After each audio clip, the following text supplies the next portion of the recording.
It not only went by me, but it stopped instantaneously. I mean, there was no like slow down, there was no change in attitude. It just went from streaking along to bink, and it's just sitting there, totally stationary. Dan has been keen to share this story for many years, and he has chosen today to actually come out and actually tell us what exactly he saw in the skies above the UK in 1980.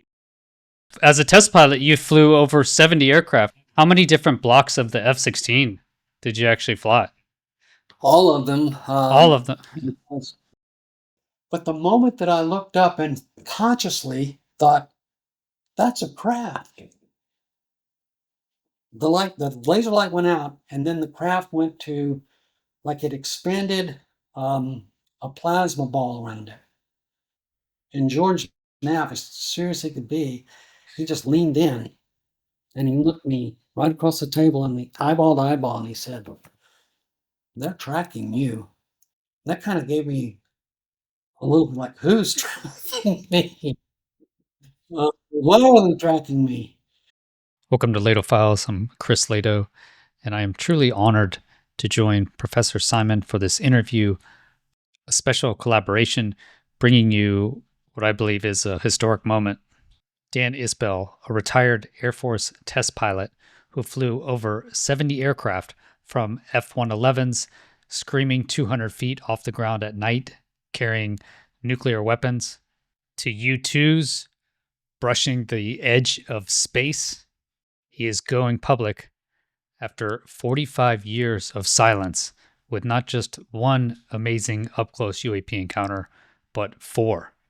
His 1980 Upper Heyford triangle UAP sighting was the first night of Rendlesham Forest, that is England's Roswell, and that changes a lot. And I'm completely humbled that he chose us to share it. This is the full, unfiltered interview. The first half is epic aviation stories, one after another, unbelievable. I mean, he flew the Goodyear blimp. He was a test director of the F-22.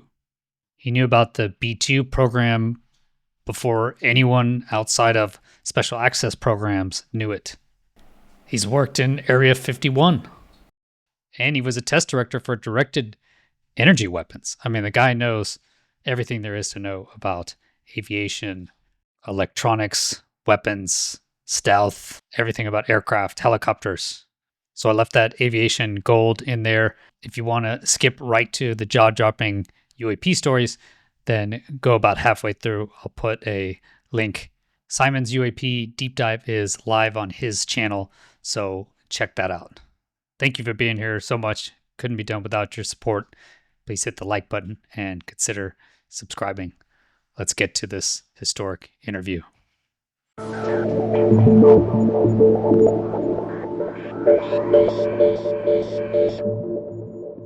Hey everybody, welcome. This is a very historic moment. We have Dan Isbell and Chris Lehto.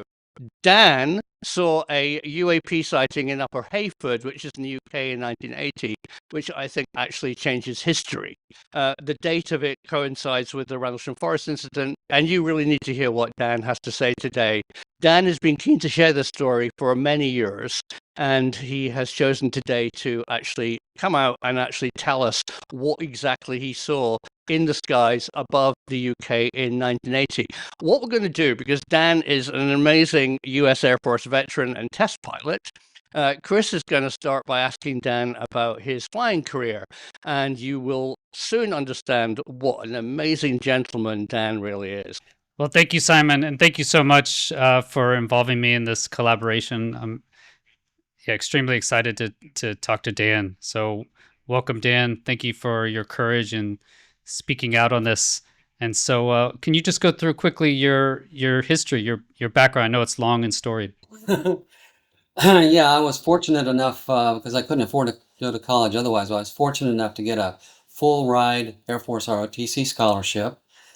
Didn't know about the academy, so I didn't even think of applying to that, but I had picked Georgia Tech as the school I wanted to go to get an aerospace engineering degree to help prepare me for my ultimate goal, which was to be a test pilot. Now, at the time that I'm thinking all this. I never touched an airplane, never been flying, never even set foot on an airport. But it was something that I became aware of by watching an old black and white TV commercial that came on at the end of the day when there were like 3 TV stations, and they would go off the air at about 11 o'clock. And before they went off the air, sometimes it would be a flag flying and maybe Star Spangled Banner playing. But this particular night, it was an F-104 taking off, looked like maybe out of Edwards Air Force Base with a chase airplane. And the photo chase was filming the F-104, and as he's climbing out, there's this beautiful music and a deep voice narrator who's narrating the John Gillespie Magee Jr. poem, High Flight. Oh, I have slipped the surly bonds of earth and danced on laughter-silvered wings. And so the airplane is literally choreographing the kinds of things that were in that poem in flight, and at the very end of it, pulls up and does a zoom way up into the dark blackness, because the aircraft was very capable of doing some time to climb and altitude records. And somehow in that moment, I said, that's what I want to do. That's what I want to be. Yeah, that's probably late 8th grade, early 9th grade when that event happened. And everybody that I told that laughed at me and said, you'll never do it. But then I was fortunate to get an Air Force ROTC scholarship to go anywhere I wanted to go. In 1973, the #1 rated aerospace engineering school in the country was the Guggenheim Aerospace School at Georgia Tech. And so I chose Georgia Tech, and I had my scholarship, could go anywhere as long as I had an ROTC program, and they had that there. And then they turned me down. So they wouldn't accept me. So I drove down and made an appointment with the dean of admissions. And I said, why did you turn me down? And he said, well, you don't have, our minimum requirement is 2 years of high school calculus. And you didn't even finish all 12 grades. You graduated early. So I said, well, even if I'd stayed for all 12 years and not graduated my 11th year, they didn't even teach calculus in my high school in Tennessee. So I said, don't you have like a tutoring program for your athletes? And he said, yeah. And I said, I'll be there every night. And then I had to motivate him to say, I don't think you understand. I'm on an Air Force ROTC scholarship. I want to be a pilot. And the reason I'm coming to this school is I want to be a test pilot later. And if I don't make at least a 3.0 grade point average every quarter that I'm here, they're going to pull me out of this school, and then I'll be enlisted because I'm already basically an enlisted reserve as an ROTC student, and I'll end up maybe working on the airplanes I want to fly. So right now, there's only one thing standing between me and my ultimate goal, and it's you. And it got his attention. And I said, won't you at least give me a chance? You won't find somebody more motivated. I guarantee I'll make an A first quarter. And after I make an A first quarter, won't I be on at least a level playing field with every other student that's going into second quarter, calculus 2? And he had to agree, yeah, if you could do that. So I said, well, watch me, but give me a chance. And he did.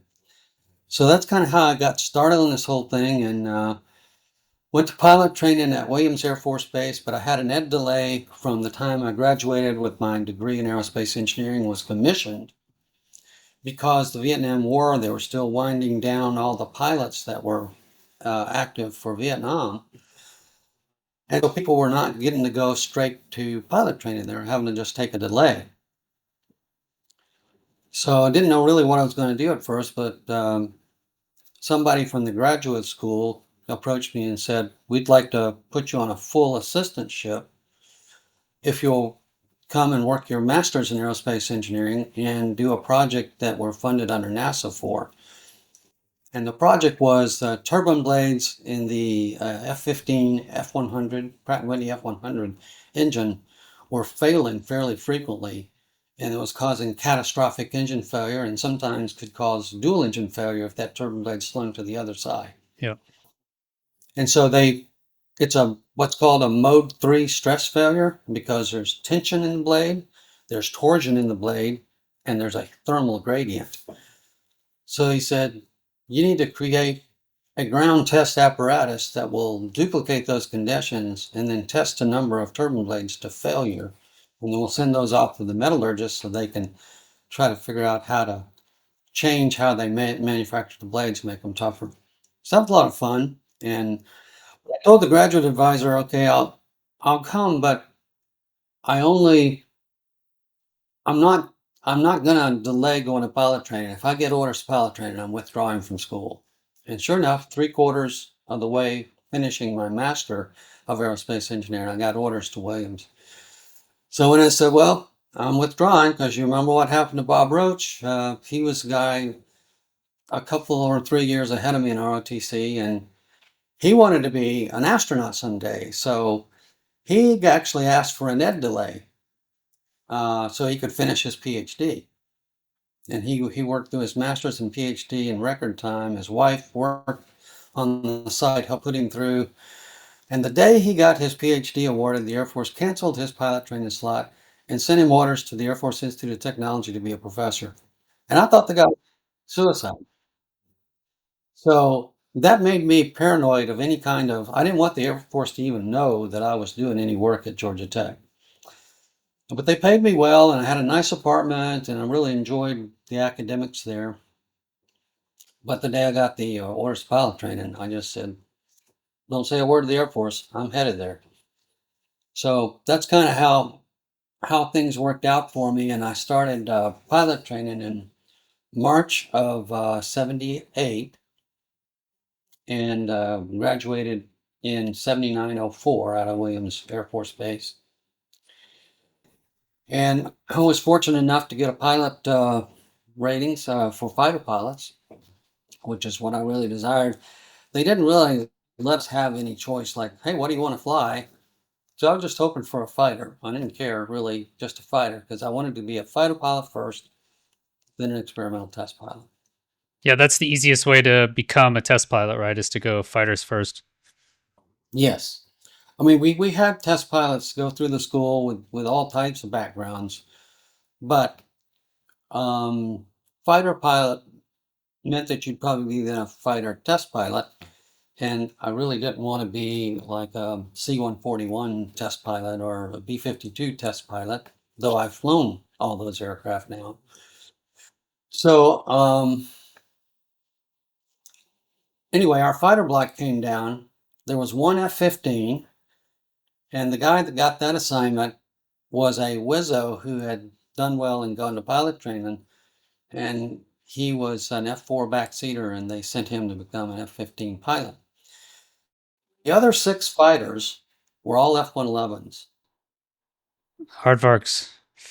Hardbar, swing wing.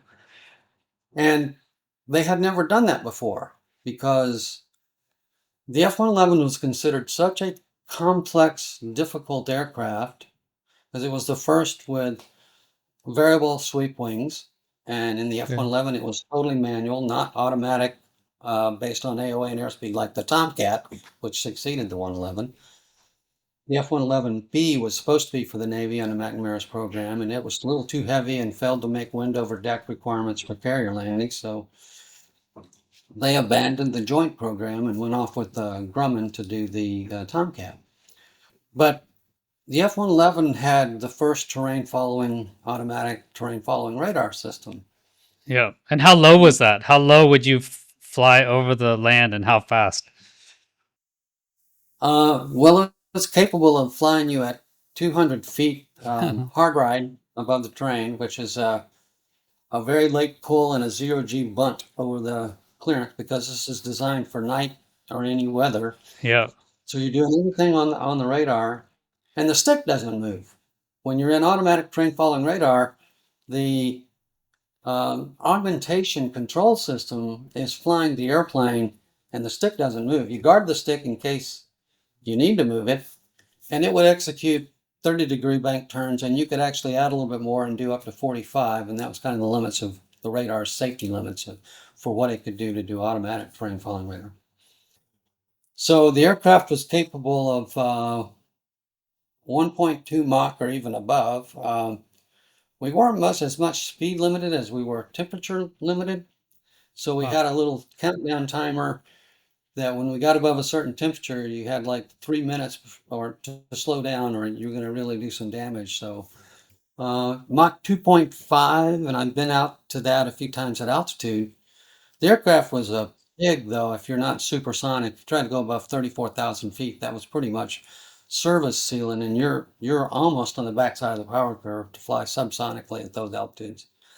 Okay, so But can you describe yeah, what it's like to fly, I'm guessing supersonic at night or in the weather down low? It just seems like that would be terrifying. it was the first time I ever Huh. did it. I was trained at a Mountain Home Air Force Base in Idaho, and so we had a lot of good, just open terrain that we had low level routes on. But I remember the first night TFR mission, we of course had the anti-collision beacon, so it's a rotating red beacon on the bottom. And TFR is terrain following radar. So that's really the That's radar right. is looking out in front of the aircraft, and then the aircraft's automatically going up and down. Yeah. Yeah, it's scanning 8 degrees up and 32 degrees down, and it's presenting that image on something called an E squared scope. We just called it the E scope for short, and it had a curvy looking line, and you had to make sure the terrain returns coming in that the line always moved over the terrain and kept you safe. So it's a little bit of a learning curve just to know how to read the device and make sure that the airplane is still picking up the terrain properly and going to keep you clear of it. And to back up that, the main radar that the WISO, Weapons Systems Officer, was using, it's a side-to-side sweep, doing ground mapping, and he was actually looking for opening shadows because that meant you're below this mountain and it's just getting bigger and it's just shading everything out beyond it. So that was kind of the backup, the crosstalk. So side by side, I can't see his radar because it kind of blinds my night vision. So he's got a hood and he's looking in that. And I'm watching the E-scope and kind of monitoring the aircraft's performance, checking engine instruments and so forth. So the first time I'm low altitude, 200 feet, flying at night, dark night, moonless night, and suddenly the beacon is flashing off of both mountains that are both sides of me. I'm in a valley, and it was so disorienting to have this red light flashing, and it just looked like we were like right there at it. So, yeah, very striking. But you kind of got used to it. I could, I guess, the way my mind works, I just absorbed everything about how the aircraft was engineered because as an aerospace engineer, I kind of respected the fact that it had full wing double slotted flaps, Fowler flaps, just like a 747. It had leading edge slats on the entire wing. So the slats deployed out, the flaps deployed, and they're slotted Fowler, very efficient flaps. And it over doubled the wing area size so that we could take off and land pretty slow for such a heavy, big airplane.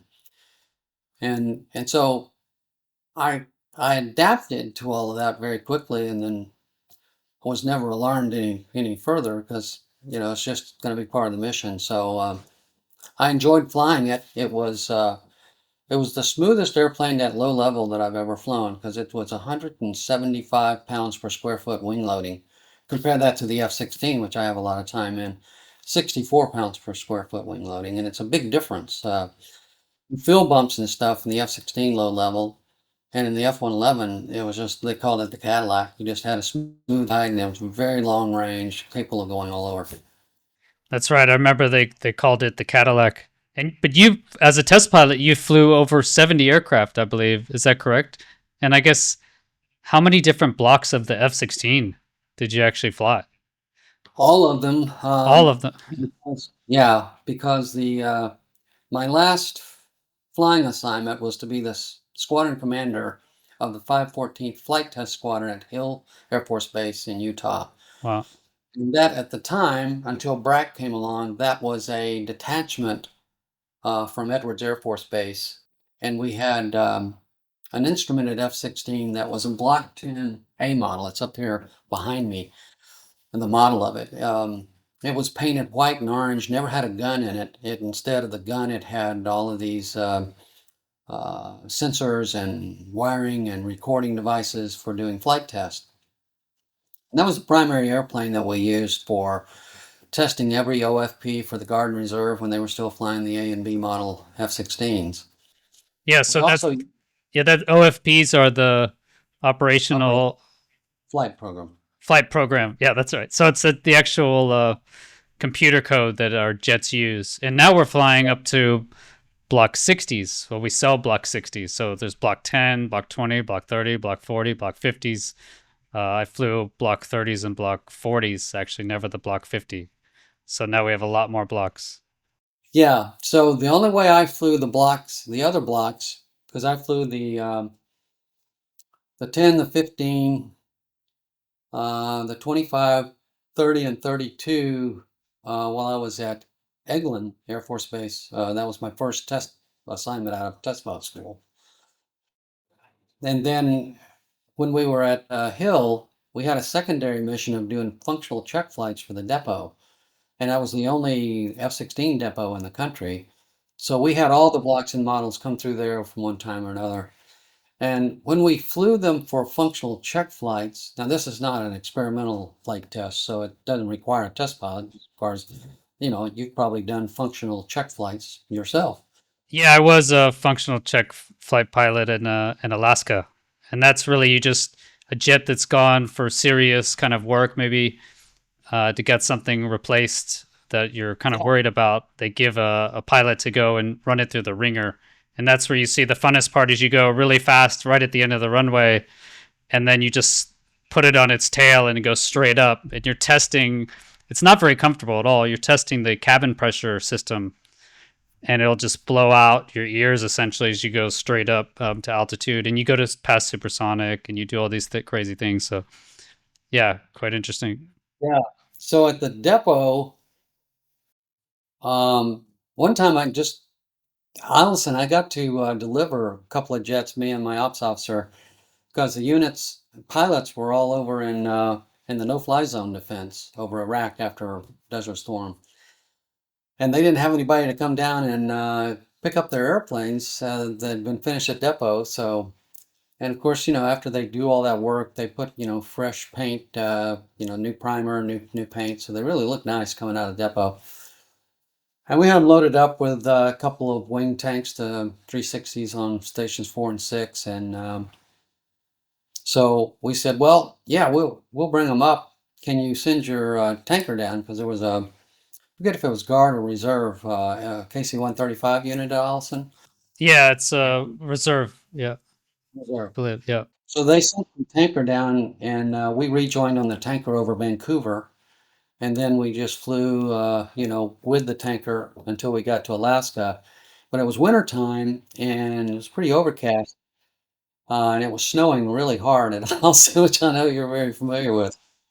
So we get up there and we say goodbye to the tanker, and I asked FAA for a clearance for us to descend down to be co-altitude with Mount McKinley, and because the peak of McKinley was sticking out above the clouds that day. And so we actually circled it a couple of times, just looking at it off our left wingtip, and then said, okay, well, it's time to go land these things. So we put ourselves in radar trail, and I'm flying the ILS into Allison, and the weather was really bad in that moment. It was snowing hard. The ceiling was probably actually a little below the ILS minimums. Yeah, the snow plow had only plowed out enough room for the F-16 to land. It didn't plow the whole runway. Yeah, no, it's a giant runway. They don't do that. Yeah. Yeah. So this narrow strip, as soon as I broke out, and I'm counting one potato, two potato before I try to do a go around, and then I Hard saw landing. it, but I go, no, I wasn't that low, but I quickly go, that's a taxiway, because it looked like a taxiway compared to a runway. And then I realized, I looked over, no, there's the taxiway, and yeah, that is the runway, but they've only plowed out this little bit. So I radioed back to my number two, and I landed just fine and turned off at center field there. And the plow took us all the way back to our parking spot. And because it was snowing so hard and so cold, they opened the doors, and where the back of the hangar is, like normally they'll back the jet in. They didn't want to take the time to do that. So we just pulled in nose first, shut down the engine, and they shut the hangar door behind us. So it's an interesting experience. But yeah, it was really fun. Talking about the zoom profile. Of course, we did that every sortie for the functional check flights. And as you mentioned, it's very abrupt because, for one thing, the engine, if they didn't put everything back together right, either the ECS could get misducted, so you had the high pressure and the low pressure system reversed. I had that happen a few times. But the most important thing was, once you put it into full afterburner for your takeoff roll, you didn't want to touch the throttle again until you got to enough altitude that you could do a safe flame out landing. So the most risky part was we didn't know how the engine was going to perform, but as long as it came up to AB okay, like the 85% check and then the AB, then we continued the takeoff roll, got airborne pretty quickly because these airplanes had no missile rails. They were just painted in primer, so there was no paint, so we didn't have the weight of the paint. We had nothing out there stubby, but just as clean as it could be. Like, you don't ever get to fly them like that, when they're combat configured. So these airplanes leaped off the ground in anywhere from 700 to 750 feet takeoff roll. Yeah, well, And then it was all you could do to suck the gear in the well before you or hit 300 knots. Yeah. And then you just continued to just shy of supersonic because the runway at Hill was 12,000 feet, 12,000 Okay. feet. So about 3/4 down, we would hit that point where we need to snap up into the vertical. So you would go for 1G, cruising along at about 50 feet off the runway, and then you just pull full limiter. Yep. And you pulled 9 to 9.5, and then you go to 0G to hold the nadir, and you go straight up to the zenith, excuse me.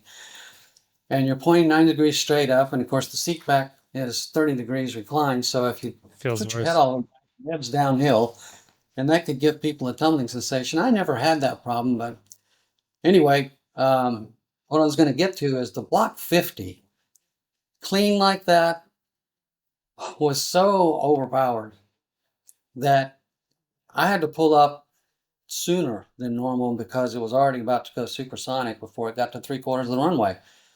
So I snapped into the vertical, and of course it doesn't continue to accelerate under 9 Gs.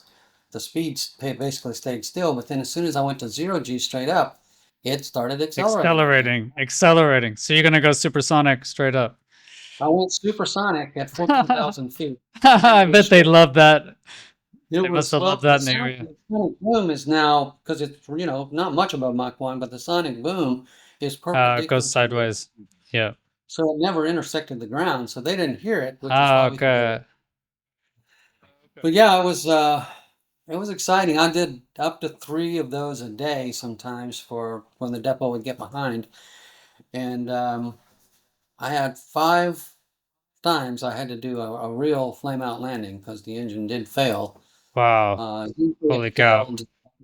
The first time we moved the throttle at 30,000 feet, which, as you know from the functional check flight profile, Yep. that's really your point where you do anything. Then you go to 43,000, and then you do the Mach The supersonic run. Yeah. Yeah, we did that across the Great Salt Lake, and then went out onto the Utah Test and Training Range and went down to 15,000 or 11,000, whatever it said, to do the 9G sustained turns. Yep. And then we would do all the air to ground and air to air mode checkouts. The landing gear and all that stuff. Yeah. So how was it landing the flameouts? Wow. So that's where your engine fails and you have to land it as a glider. Yeah. So we trained a lot for that because we knew that was a risk factor. And in fact, on every normal sortie where the engine's working good, I'd always save a little bit of gas to come back and practice the SFOs every time I flew. Simulated flameout, yeah. Yeah, because so that it's just second nature, you don't have to think about it, you're just doing it, sight picture, all that. So it wasn't difficult because, I'm starting from 30,000 feet on the functional check flight, so I've got plenty of spiral room. And we did all of that stuff over the runway and only on a clear day. Yeah. Because if we lost all of our instruments and stuff, because sometimes there would be a major electrical problem, then we needed to be able to do everything just visually. And you had a giant runway too. That helped a lot.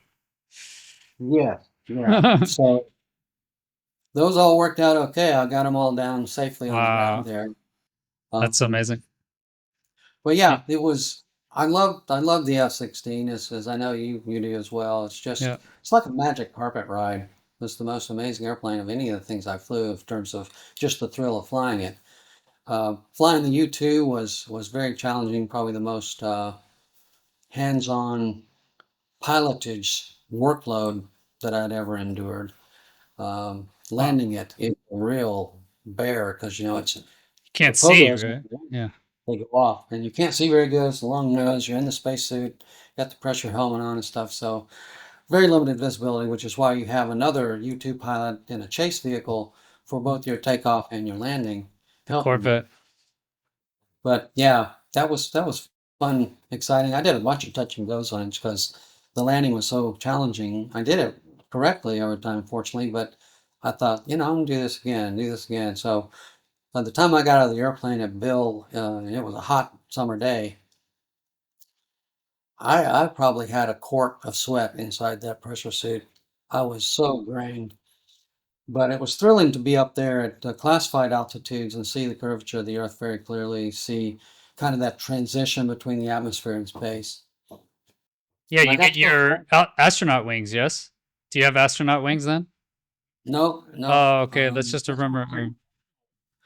But of course, for many, many years, the only way to become an astronaut was you had to become a test pilot first. And Yep. well, a lot of fighter pilot that became test pilots became astronauts. And in fact, I had gone to Johnson Space Center during the early part of my test job at Eglin, which was my first assignment out of test pilot school, and had some interviews and kind of talked to a lot of astronauts and was kind of thinking about, do I want to go do that? I get back and I'm flying the F-16 one morning at Eglin, and suddenly they switched off the weather information on the big screen and put up CNN, and it was the Challenger blowing up. So the Challenger disaster caused them to take a hiatus for a few years, and they had hired so many astronauts because they thought they would get to 2 sorties a month, so 24 flights a year. And I know it was a sea of astronauts when I was there, and I thought, those poor guys aren't going to fly at all in space for a long time. So they're just going to go fly the NASA T-38s around and talk to high schools and colleges and try to do the PR thing for NASA. And I said, I don't really want to do that. I'm really having fun doing flight tests. So that sort of sealed it for me. But I did later go to the test pilot school and instruct. And I was I had a couple of different courses I taught. Pedostatics, which was a very mathematically complex and not linear type thing because of what happens to air pressures as you transition from subsonic to supersonic. Yeah. So it was not a course that people really love to learn. Well, I said, I'll teach it. And I had a lot of fun. I really enjoyed teaching, always have. I enjoyed being an instructor pilot when I was operational, and I was a Stanoval flight examiner. But yeah, the other thing that they had me doing, they had me create a brand new course for logistics test in engineering because that was a neglected thing. And as we were getting ready to do the B2 in the test, which hadn't been revealed to the public yet, but anyway, they wanted to be able to have people trained on how to plan for and test for good logistics, like the maintenance procedures and was it easy to maintain and It's not. and so forth. Yeah, for the stealth on that, I can imagine. But then after that, even your Air Force career, your long and storied Air Force career, so certainly flew more aircraft than anyone I know, way more than me. I flew 4, and then you ended your career as a squadron commander of a test squadron at Hill. So obviously very credible. But then you're bringing your story out now, and that's after you retired from directed weapons, right? Directed energy weapons research. Yeah, after I was a commander for 3 years at Hill, got selected to go to the National Defense University, specifically the Industrial College of the Armed Forces. And so that's in Fort McNair in Washington, D.C., downtown D.C. So I reported there. That was a one-year school. I also did advanced. They asked me to do the advanced course for program management. So that's like the senior course. I'd done the other one so that I could be the test manager for the F-16 a few years early, like in 91 to 94. And so I did the advanced course for that at the Defense Systems Management College. And I majored in advanced manufacturing at ICAF. And that was actually a credited degree that we earned from that school. And immediately after that, I was on the group commander list, so I was expecting maybe I'd go be a group commander somewhere. But instead, all of a sudden, I found out that I need to put on a civilian coat and tie and go over to interview at the Department of Defense at the Pentagon. And I'll be working for the TAC Air Division of Program Analysis and Evaluation. And my job was going to be an operations systems analyst, research analyst. And I didn't have a degree in that, but of course, I have a very big science background. I found out from what then became my boss. He said, "We've never hired a test pilot before in this position, but because the F-22 is in development, I need somebody in here that can help me understand it." So I said, okay, and I took that job. And they didn't allow me to wear my uniform at all in the Pentagon. I had to buy a whole wardrobe, so I had to have a coat and tie every day. So they said, "You don't represent the Air Force now. You're representing the Department of Defense. You're working for the Secretary of Defense. And so we're going to have you working on various programs, not just ones in your service." In fact, I worked on the F-18 Super Hornet program for the Navy at a time when they were having some real serious wing drop issues. So I really looked into that and talked a lot to the Navy. And I had a few other minor programs. Mostly the TAC Air was going to be aircraft, so Navy and Air Force, predominantly some Marine. And I did that on a control tour for 3 years. And then after that, they assigned me to be the senior program manager for the F-22. Oh, So I cool. went back to Patterson and I was in charge of the F-22 as we were beginning the flight test program. And I ran the system safety group because they wanted somebody in a flight suit to go to Nellis because, they were trying to spin up the Nellis guys for IOT&E, and they were going to get their first 8 airplanes after we sort of had finished doing a lot of the work with Edwards with the combined test force. So Yeah, Nellis is the headquarters really of the combat aviation, and so that's OT&E is operational test and evaluation. So yeah. doing the combat testing basically. And then after that job, they moved me over to the Air Force Research Lab, and they put me in as the chief of all of the weapons systems programs. So that was kinetic and directed energy, but of course I'd had a lot of experience doing the kinetic weapons and testing them at Eglin and taking them out to the limits. We used to use the 111 to take the new weapons out to their maximum cleared airspeed and make sure that they performed well. So I had a lot of supersonic at 959 miles per hour, treetop height, 100 feet over the target, and dropping the weapons as fast as they were cleared to go. Wow. And those were fun sorties because the 111 could do multiple passes like that. We had to synchronize between a chase helicopter that's taking the static pictures close up from the helicopter of the weapon separation. And then we had a T-38 safety and photo chase. So the guy in the back of the T-38 has got the camera, and the pilot is basically safety chase if anything goes wrong with my airplane. But the T-38, of course, couldn't go that fast down low. So the T-38 had to time a turn out in front of me so that my aircraft would him at just the right point. So we always did a practice run to make sure that they had their marks and their timings down. And yeah, I had to get subsonic very quickly after dropping the weapon. So it was speed brakes, which the main landing gear door is the speed brake. So it's very effective when you open it up. You don't have any speed brakes when the gear is down because that's now in a trailing position, so it doesn't drag the runway.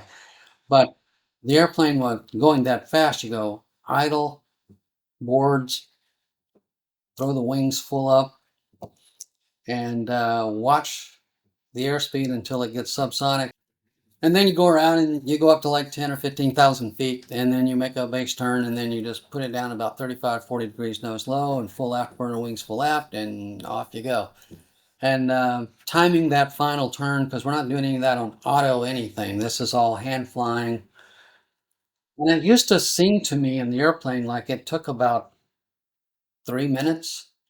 But then I watched a real-time video camcorder recording from the range tower of the actual thing, and it actually took 15 seconds, not 3 minutes. And I started to think, why is that? And then I started to study about what happens to the brain and the processing. Like if you're ever in a car accident or something, your brain will like put everything in slow motion because it's hyper processing. And I realized that, and that's called temporal distortion. And I was putting my brain into temporal distortion for all of those supersonic weapon deliveries at 100 to 200 feet above the ground. But I didn't know it at the time. I just didn't recognize it as that. Wow. That's kind of cool. The stuff that you get to do. That's amazing, man. And the last question before we get to, I think, what all the viewers really want to hear also is your UAP story. The main question I always get is how fast did you go? What was the fastest you went? Down low, it would be Mach 1.3. Up high, Mach 2.5 a few times. And I flew the F-15 and I went supersonic in it. And F-4, I had lots of models of the F-4, C, D, E, not the G, but the RF-4C. And they were Mach 2 plus capable, kind of like the F-16. So I've been in Mach 2 of those. Actually had a canopy explode. The pressure seals exploded at 42,000 feet at Edwards Air Force Base in an F-4C that actually had repair patches in it from gunshot holes from Vietnam. Huh. And so it was an explosive decompression. I mean, Wow. couldn't see the instruments or anything, just total cloud. And I ended up with the bends from that. So I had to go to Long Beach Naval Hospital and be put in the deep sea 6 atmospheres chamber. It took 2 rides in the chamber to get the nitrogen finally out of my system. But I've recovered and got to go back to flying eventually. A flight sergeant had to fly with me. We used a C-130 so he could fly with me and make sure I was okay to fly again so he could clear me back. And that was in the middle of test pilot school, so could have gone terribly wrong. But then toward the end of test pilot school, I'm in a pressure suit that's going to hold me at most at 39,000 feet altitude in the suit. And I'd had to be to 42,000. But the difference is you pressure breathe oxygen for an hour before you go fly the U-2 to help get 50% of the nitrogen out of your system. So that's kind of cool. And Wow. all the astronauts do that. Yeah, I did not know it was that high, 39,000 feet. That's And high. they offered me a job after I flew the U-2 for the small team of people came down from the SR-71 guys. And they said, we like to have an aerospace engineering test pilot student on staff, and you'd fly the SR-71 like the rest of us, but you would help people understand the uniqueness of the SR-71.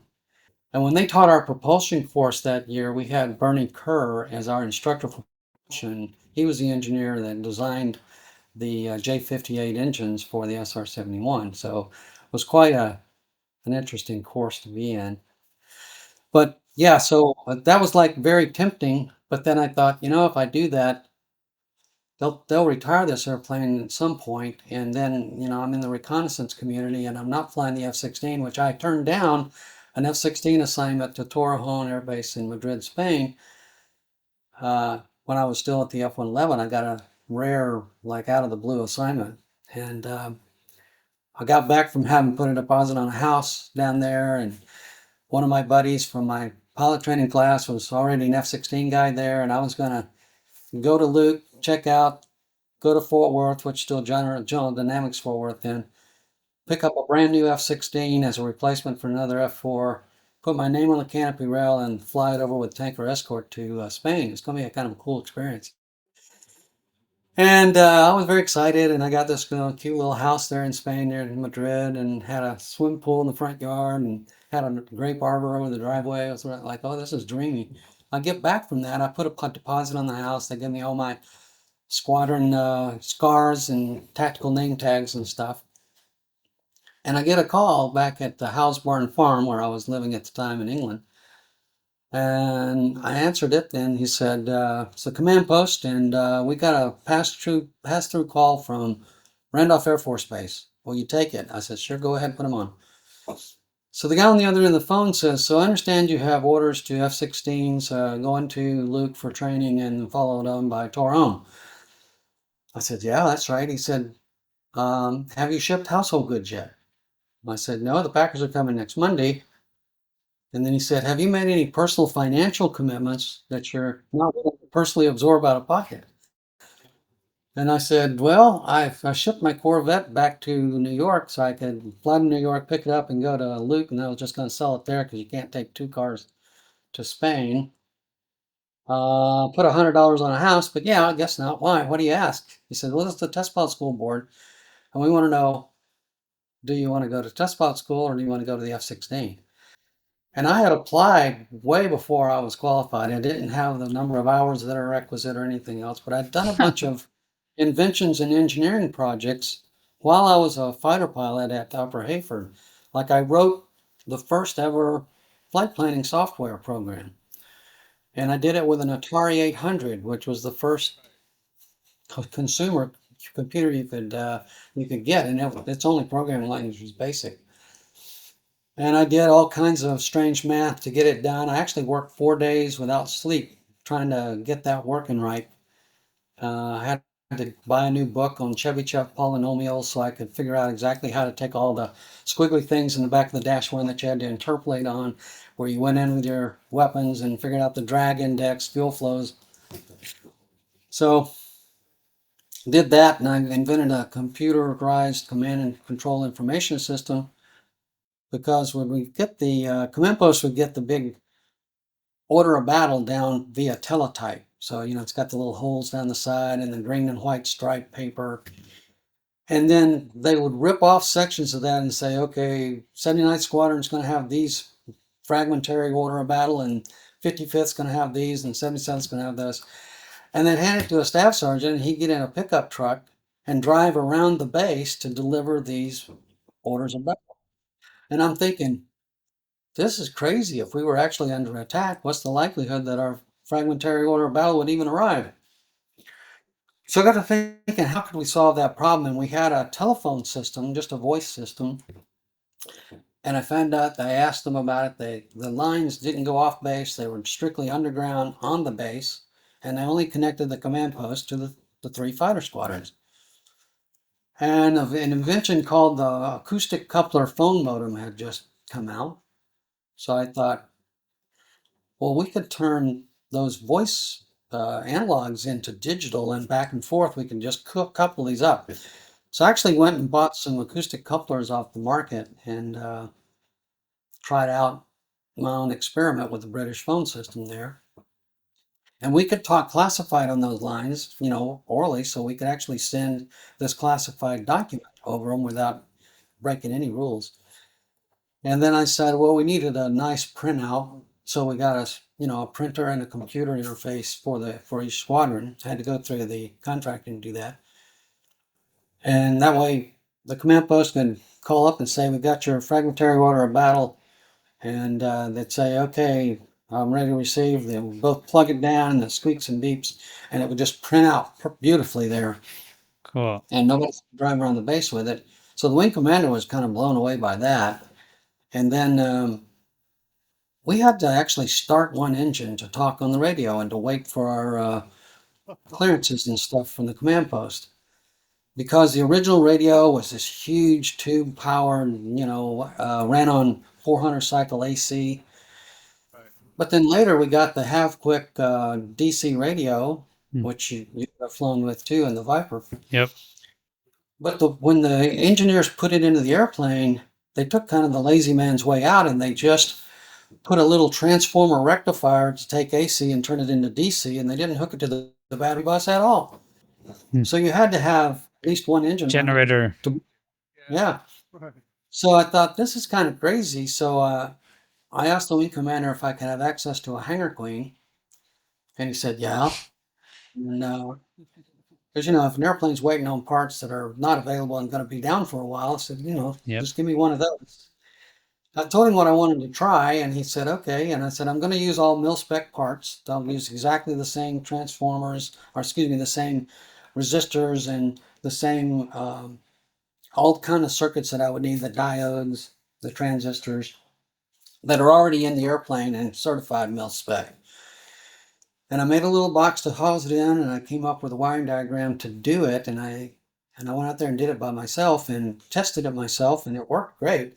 All you had to do was flip the battery switch on, and now you had intercom between the two people, and you had the radio, and you could run half quick and do all that voice detecting stuff. And I did a test, and that battery would run it for 23 hours continuous listening, and up to 4.5 hours of continuous talking. And of course, we only needed it for like 30 minutes or so. Wow. And then the generator would recharge the battery anyway. So he liked it so much that he said, okay, don't take that out of there. I want you to, get this approved by the Air Force Suggestion Program. And they said, well, they'll pay you up to 10% of whatever the savings are. So I calculated the fuel savings for all the airplanes at Heyford and Lakenheath, the F Model 111s, for all this crazy stuff we're having to do to run into one engine on all these exercises. And it came up to millions of dollars of fuel savings alone. That's left way into our music. So I put together a package that covered every model of the F-111. So the A, the D, I didn't do the Australian C or the F-111G, just the tactical ones, the A, the C, and the D, E, and F. So those four. And I submitted this package with all these drawings and engineering details about how to do it in each of these airplanes. And the place I had to submit it was to McClellan Air Force Base, which was the depot for all 111s out in California. And I got a reply back from the engineers that said, rejected, this is technically impossible to do. And at this point, we've been flying with this airplane. He said, we'll put a sheet in the front of the 781, which is the aircraft maintenance forms, that informs the crew as they get to look through the latest write-ups. It'll have this big sheet that's got a red border around it, and it'll say, this aircraft has a special modification, and you can turn on the battery switch, and you've got intercom and radio without having to start an engine. And the air crews loved it. They all like to fly that jet. And anyway, the wing commander at some point had the 4-star general commander of USAFE. And he came in out of headquarters at Ramstein for a visit to the wing, because they would go around and check all the wings in USAFE. Yep. And my wing commander decided to showcase this flight planning system, which, by the way, I had to get him to buy some additional computers for each squadron so I could get my computer back, because it was just stuck in the squadron after people used it. It took 45 minutes using the computer. It took 4.5 hours doing it all manually. So it was a game changer, and people loved it, and they all wanted, computerized flight planning from that point on. So he showed him that, and he showed him the command and control information system that I had done. And then he wanted me out at the jet sitting in the right seat while the 4-star general's in the left seat to show him the radio thing. He goes, this is great. He says, I want this on every F-111 under my command. And I said, well, sir, I tried, and I submitted a full package, engineering package, and McClellan Air Force Base rejected it and said it's technically impossible to do. And then he had some choice expletives, but he didn't care what they said. And he said, you're grounded until you get this finished. I want you to go to Lakenheath and do every airplane there and do all the ones at Heyford. Huh. They did give me a landing. They did let me take a flight every 45 days to keep landing currency, so I didn't totally lose everything. But I looked at my wing commander who's standing on the ladder just outside where the general is in the cockpit. I said, "Sir, you know I'm not actually legally qualified to do all these wiring mods, even though I know how to do it. So can you please assign me a technical sergeant with wiring skills, and I'll build all the kits and I'll have them all set up, and I'll engineer it and I'll show him everything that needs to be done, but Right. let him connect the wires and then let somebody in the maintenance thing, double check his work and sign it off." And they agreed to that. So But you yeah, never got a check. I never got a check. No, didn't Oh, matter. you never What got I a did check? get out of it is what I did get out of it is this phone call from the test pilot school, because everything I did like that had nothing to do with my job. I mean, it wasn't an assigned duty. It was just my engineering and invention brain constantly at work. And they let me do all these things, but I got credit for it in my officer performance reports. Hmm. In fact, I had second lieutenant and first lieutenant officer performance reports that were endorsed by the four-star general, which was very rare. And they had recorded all these engineering things that I had done on my own. And I think that's what attracted the test pilot school and said, we don't care that he doesn't have 1,500 hours in fighters. We don't care that he doesn't have 2 aircraft types behind his belt. So as a very young captain, at the time I went to test pilot school, I was the youngest in history at that point in age to go through the test pilot school. So that's how it happened. And I didn't actually foresee any of that unfolding that way, but it did happen. When you're going through the test pilot school, they have a qualitative evaluation program, and it's an important part of the education. You fly up, they want you to fly at least 35 different types of aircraft that you've never flown before and evaluate them for their handling qualities, for their performance criteria, all these things. So they called it the qualitative evaluation program, QualEval for short. And I love that. That's how I got to fly the U-2. That's how I got to fly all these airplanes from the Navy and helicopters. I've flown 5 different types of helicopters, and that's very humbling to be a fixed-wing fighter pilot and try for your first time to hover a basic helicopter like the OH-58, because your right hand in the hover needs to be doing what your left hand's doing. So it's like this control of angle of attack and attitude kind of reverses when you're in a helicopter trying to hover it. So I had to rewire my brain and finally figured that out on my first try. And then I flew a bunch of different helicopters for the Navy, and the Coast Guard, and the Air Force. That's crazy, Dan. So you're basically a legend. I think we've established that. And You're a legend. this Yeah. this is a nice segue to where when you got that phone call, you were at Upper Heyford, and when you were with that 4-star, you were at Upper Heyford. So I'll hand it over Yeah. now to Professor Simon to talk about this Okay. amazing sighting. Legend Dan. That is just that. Oh, I love it. Yeah, slightly more than my Cessna 152 flight training. It's excellent. So let me take you back to this Air Force base in England called Upper Heyford. You were there in the late 70s and early 80s. Tell us about Upper Heyford and what was your role there? What were you flying before we got into what you saw? Okay, I was flying the F-111E. RAF Upper Heyford was leased to the U.S. Air Force. It was a Royal Air Force base and continued to be. We were just leasing use of it. And part of the Cold War, we had a lot of forces over there, and the F-111Es were at Upper Heyford, and there were F-111Fs over at RAF Lakenheath over on the East Coast. But the RAF Upper Heyford is in a part of the UK called the Cotswolds, and it's kind of rolling hills, farming country, about 12 miles northwest of Oxford, England, and about an hour drive to London from there. And that's where I did all my operational fighter pilot training and experience. We deployed a lot. And you flew F-111s operationally there for various sorties and things that the US, that NATO wanted you to do. I did.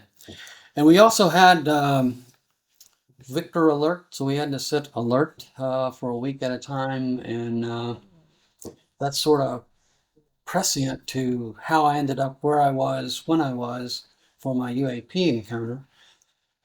Being the youngest guy, the youngest pilot in the squadron, that first year, um, I got the holidays. Short end of the stick. Yeah, short end of the stick. So I'm sitting alert during Christmas holiday. Can you describe alert? Can you describe what that is for people? We had special weapons in case the Cold War were to break out and we were to need that firepower. And those were closely held at the time. Of course, the Ministry of Defense knew about them, but the public didn't.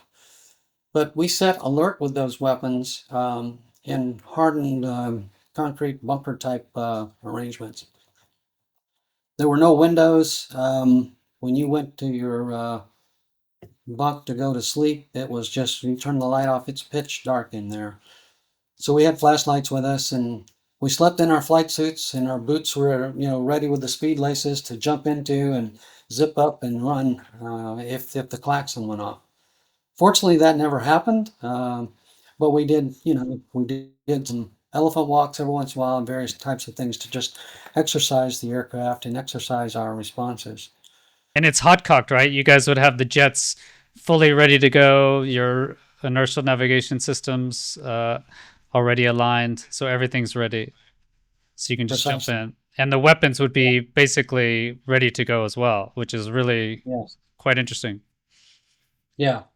Okay, so let's go back to December 1980. Yeah. So in December 1980, you were on alert. Specifically, the 26th of December is the date of your sighting. It was the day after Christmas Day, and you drew the short straw of being still at the base and not going home or anything. That was great. You weren't on the nights that you saw something. You weren't actually on the base. You were at the golf club.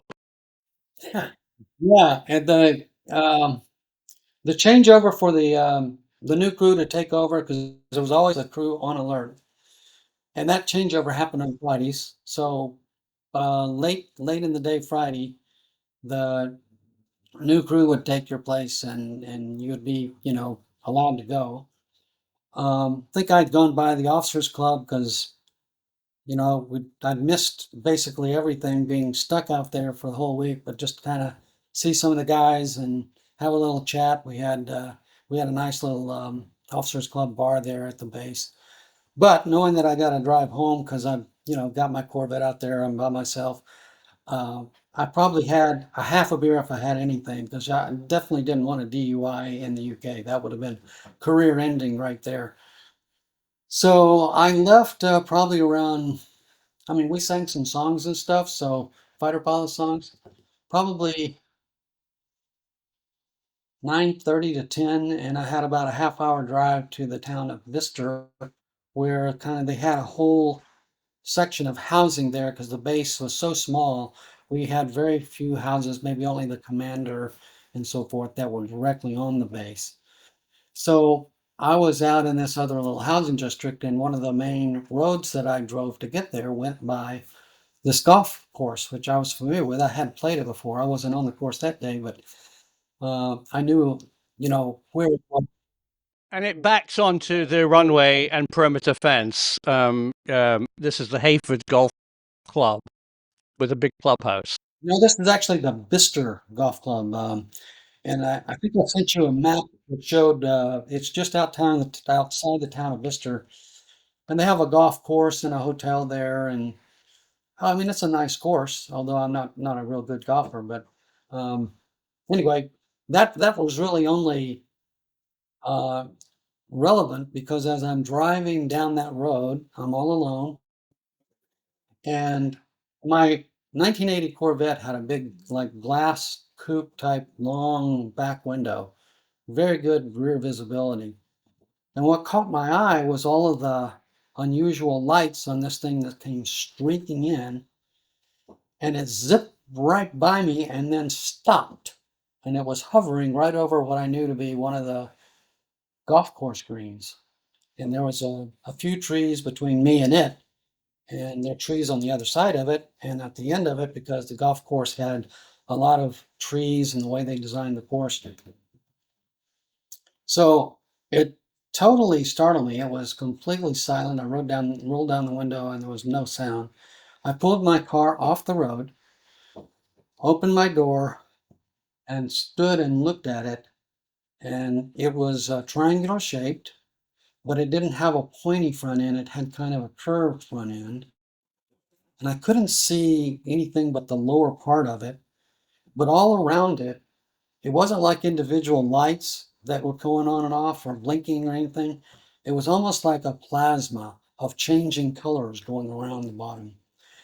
The drawing that I sent to you by email was done by a forensic artist from the FBI, which I did agree with Ryan Graves to be interviewed by them, and they kept that from going public at that point because I requested it. But I was willing to document it for Americans for Safe Aerospace. And had it not been for the forensic artist working with me, I wouldn't have such a realistic picture of that or even the other episode that I had later. I've had 4 encounters Wow. in my lifetime. This one, though, was the first ever. And being an aerospace engineer and knowing, I mean, we were trained for our combat so we could recognize all aircraft systems that we might encounter, and all friendly aircraft so that we knew the difference. And this clearly wasn't a helicopter, it wasn't an airplane, it wasn't like anything I'd ever seen before. And it was my first ever encounter with an actual UAP. So my first curiosity inkling was to make my way to it. So I walked around the back of my car and started walking through the field, headed toward the trees, and then it reacted to that. And it started lowering itself down.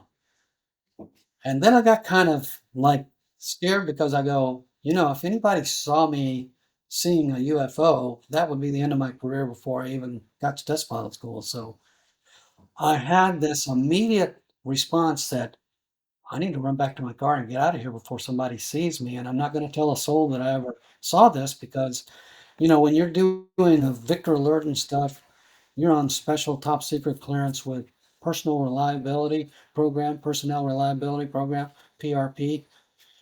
And so psychological testing was a big part of that. And it would have been an easy thing for them to just basically say, no, he's crazy, mark me crazy, and then goes my flying career. So I dared not tell a soul, and I didn't. I never told anybody about it for all those years. If you're enjoying this interview, please hit the like button and consider subscribing. It really helps the channel. And thank you for watching.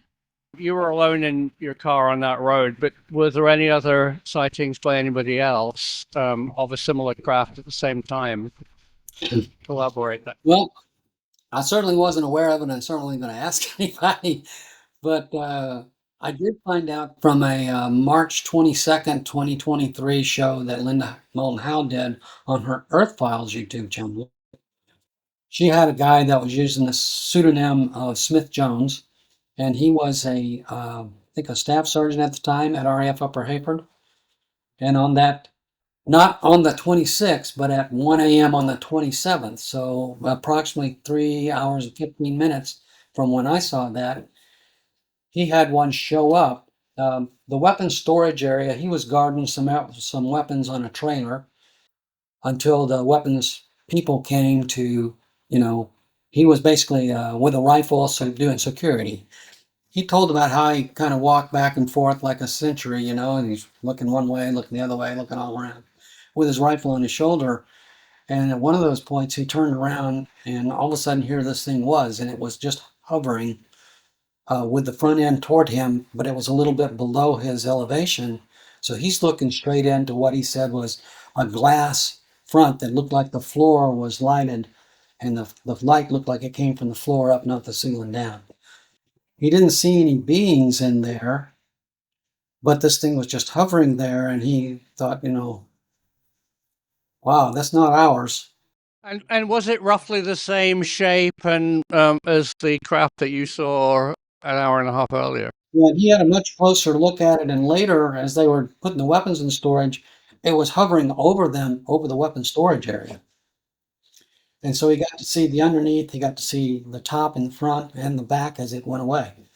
So he had a much closer encounter, but the only way I knew about that was he finally agreed not to be on camera, but to have his voice disguised a little and use a pseudonym and tell the story on Linda Moulton Howe's Earth Files.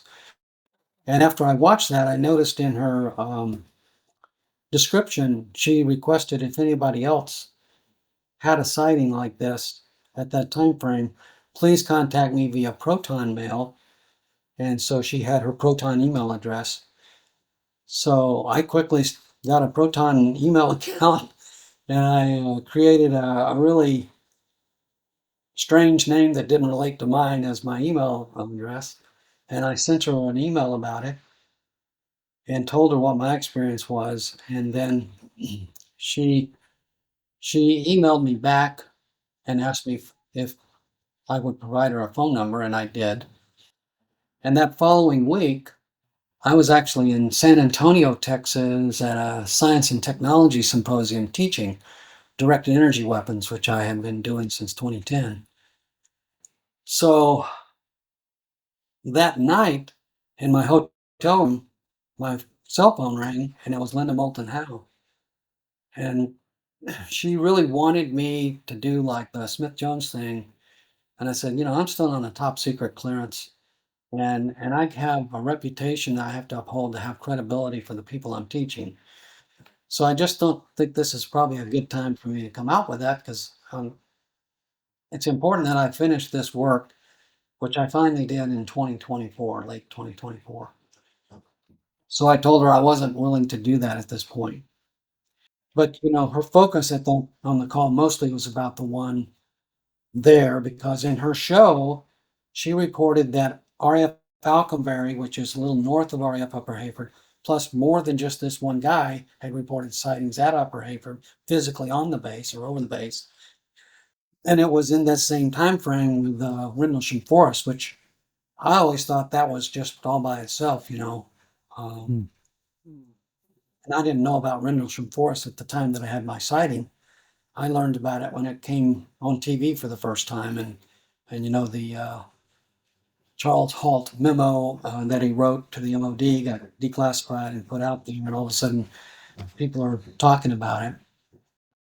And Dan, did you see the craft? Did you see the craft moving? What kind of vectors did it go at? Vertical speed, horizontal speed?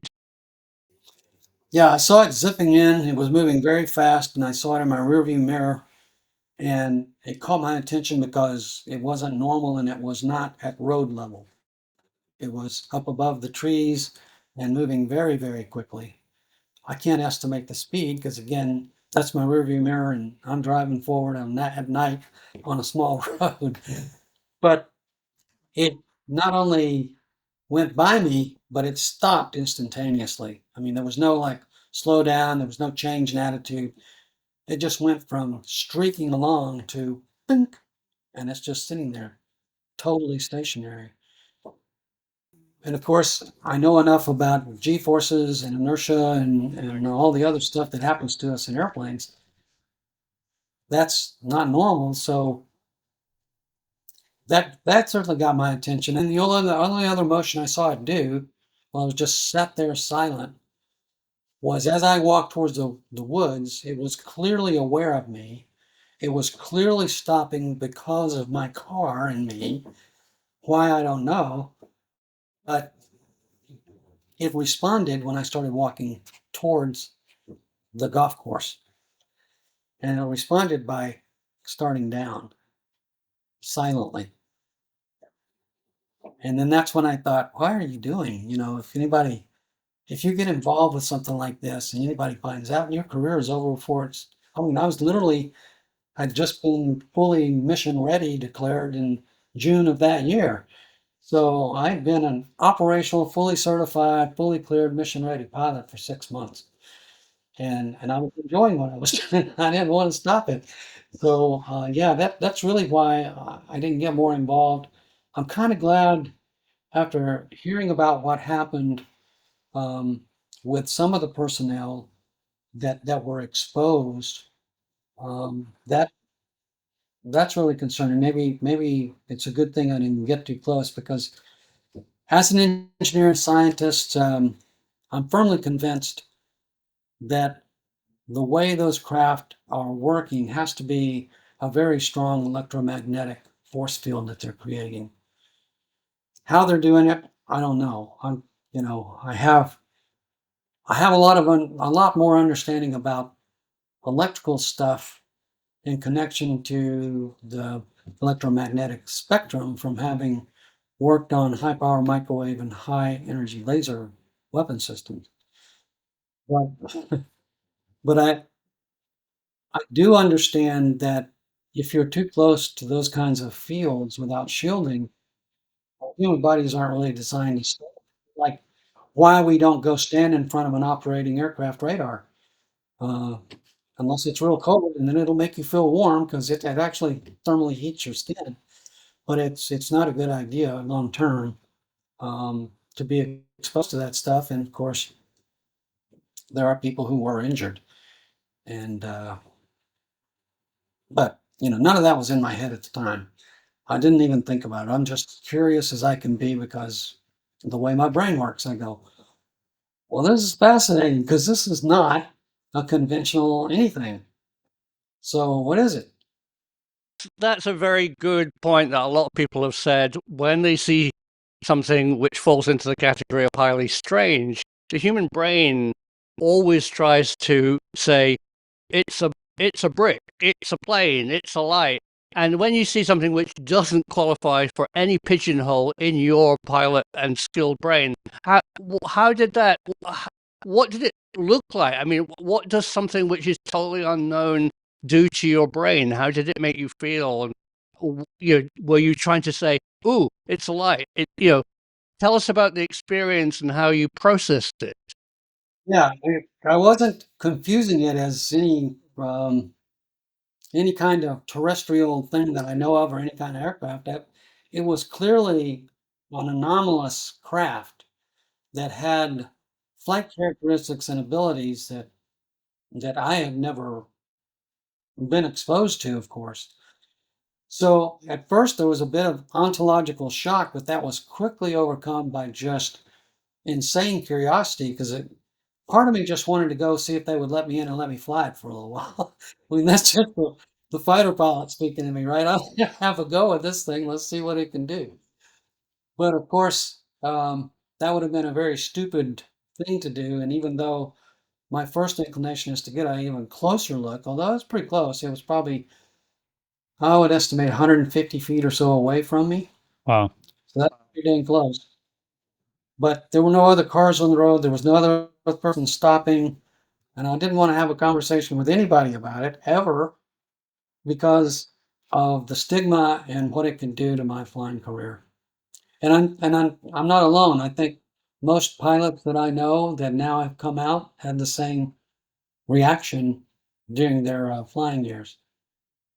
Well, 150 feet away. I mean, so is there any doubt in your mind that this wasn't a completely anomalous, advanced flying machine? Well, I can't say that for sure that if we have been able to reverse engineer and create a craft like that, I won't say it's not. I just say that it was not certainly anything with a jet engine or a reciprocal engine. It didn't have any kind of, throw something out the back to make it go forward. It didn't have speed brakes or, it didn't bank up real quick to stop. It just went zink.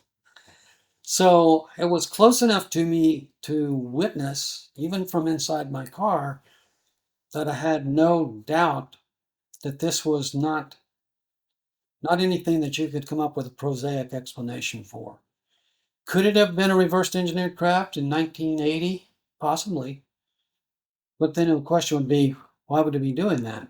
Why would it be in that area? I know where we test things like that. I've been there. not to S4, but to Area 51.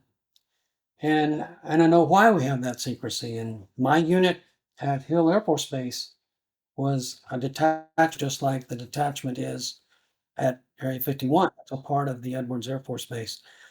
That's where the ultra classified stuff happens, whether it's weapons or aircraft. And there's a good reason for it to be secret because we don't want to give that away to any of our adversaries. So could it have been that? If it was, it was certainly well advanced beyond anything that I had knowledge of. And I was never an intel guy. Never ever.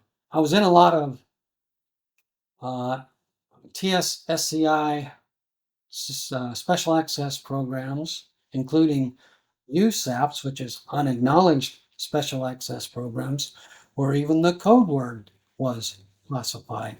So you couldn't share it with anybody. I've been in that, but not for anything related to UAP or reverse engineering. I have no background in that. But as an engineer scientist brain, my brain immediately tried to figure out how could that be possible? Because that's the part where my brain just won't let it go. How is that possible?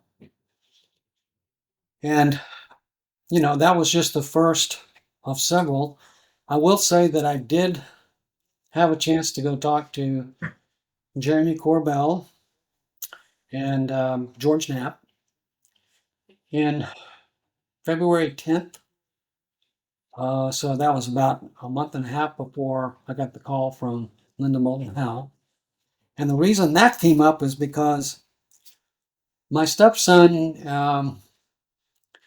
one of my stepsons is a professional musician, has been doing it for 25 plus years, tours the world, has gold records, very well known. And he also loves movies, and he has written a lot of musical scores for films in Hollywood. So he's out in Hollywood occasionally. And because Jeremy Corbell is also a filmmaker, and he has encountered him and actually knew him personally.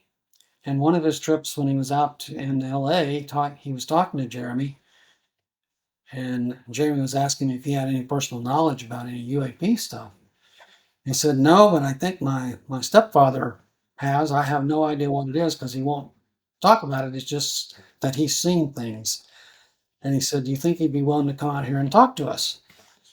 He said, I don't know. I'll check with him. And so he called me. And I said, sure, when do I need to be there? And so we set up a date. I got tickets. I took his mom, my current wife. She didn't go to the meeting with me, but she was in the hotel with me out there. And we flew out to LA. And at the last minute, he gave us the location if we were going to be in this covert location. So I showed up and talked to them, and of course shared that, and I shared the encounter I had at Edwards Air Force Base, South Base, and an encounter I had in the wilderness in Silver Springs, Florida. So those three I shared with them, and after sharing those three, because they were about 10 years between the first one and the second one, and then about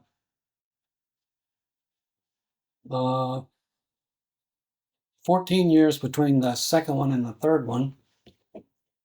And then I didn't even tell them about the fourth one because that was not so far apart because that was the orb sighting. At that point, I felt silly to talk about orbs. But anyway, I told them about the three, and George Knapp, as serious as he could be, he just leaned in and he looked me right across the table and eyeball to eyeball, and he said, they're tracking you. That kind of gave me a little like, who's tracking me? Yeah. Worrying. Why are they tracking me? But the second one, I told when I did the FBI thing, I said, please don't. I don't want to have a drawing done because this could have very well been some sort of ultra classified program at Edwards. But when I was at the test pilot school, I had a big motorcycle and I would go out riding. The road that went out of the south to the south gate of Edwards went to Lancaster, and As you got past the south base, which is where we did the B2 stuff and airborne laser stuff was done, not on the main base, but the south base. And then north base also was kind of a classified area on the base. But if you went out that road towards Lancaster, it just pretty soon you were away from the lights of the base and the runway lights and all that. And you got a few little hills between you and that. And you look up and you could see the full Milky Way. And I used to like to just stargaze and contemplate the universe. Always been following that. So I rode out there and parked my bike on the side of the road and was just looking at the stars, and suddenly the stars were disappearing in a big wedge triangle shape that was just ominous black, and all the sky is disappearing as this is slowly coming over me. And I felt a little tingling in my skin, like a little electrostatic something, No sound whatsoever. And the thing was huge.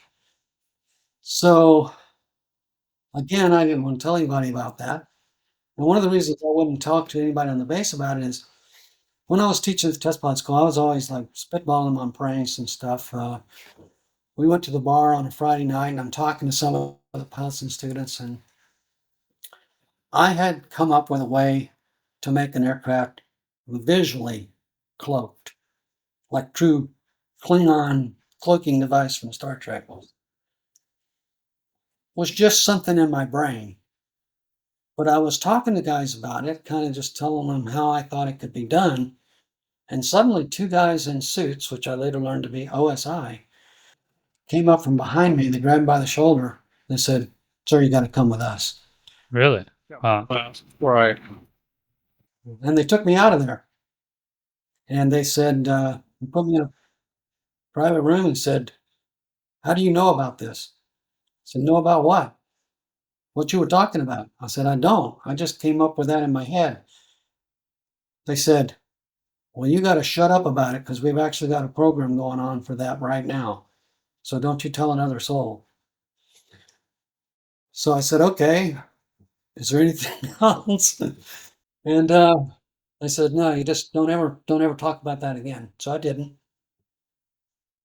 But having had that experience before I had my sighting, I thought, well, I'm not going to tell anybody about this because it might very well be a very highly classified program that I just know nothing about. Because that was 1990. So a lot of years from since Roswell and since all this stuff that's going on. So I didn't tell anybody about it until I told George Knapp and Jeremy Corbell. The third one was perhaps the most direct. Well, we had a property that was very secluded. It was right on the Ocklawaha River, beside the Ocala National Forest, very beautiful. And we had a hot tub out back, again, in a place where I could see the night sky from the hot tub. Because I love to watch, satellites go over and look at constellations, and just always enjoyed gazing at the night sky. My wife had gotten shriveled already, and so she got out and said, "Well, I'm going to go in and shower off and get ready for bed." I said, "Well, this is a perfect night, so I'm going to stay out for a little while and just enjoy it." So I did, and eventually I decided, okay, I've had enough too. So I got out of the hot tub. Hadn't seen anything except normal satellites moving overhead at that point. Perfectly quiet night, perfectly cloudless night. And I got my towel and was ready to dry off, standing by the hot tub, and all of a sudden, I'm bathed in this very unusual light. And as I looked around me, it definitely encircled me in my hot tub, but it was centered on me. And I looked around thinking, somebody's playing a trick on me out here. And I looked around to see if there's nobody else out there. And so eventually I said, "Oh, it's a symmetric circle on the ground here." And it was this bluish green color. And as I looked up, it was above me. And it was a beam coming straight down from a craft. And it had this, if I said a defocused laser, would that make any sense to either of you about the character of it? It was kind of this, it just wasn't normal kind of light. But it wasn't like bright. It didn't hurt my eyes or anything. But the moment that I looked up and consciously thought, that's a craft, the laser light went out, and then the craft went to, like it expanded a plasma ball around it. And then momentarily later, it went to twice that size. And then one third time, and these are all in quantum jumps, not like an analog going bigger and bigger. It went from this to this to this, and then you could just see barely the motion moving toward the west for just a tiny bit, and then it just accelerated so fast, it just disappeared. It just was gone. No sound, no shockwave, no sound while it was just hovering above me. And that's the last thing I shared with them when George Knapp leaned forward and said, they're tracking you. So the fourth event that I wasn't going to share with them at that point was after we bought this house that I'm currently in. We got that in 2016, and it was brand new. We moved in, hadn't been here long. There's a lanai that faces out the back, covered lanai, and there's a retention pond that sometimes is like a lake and sometimes just dry. And it's a big retention pond, and it makes a big C shape around these woods that are behind, and nobody behind us but this.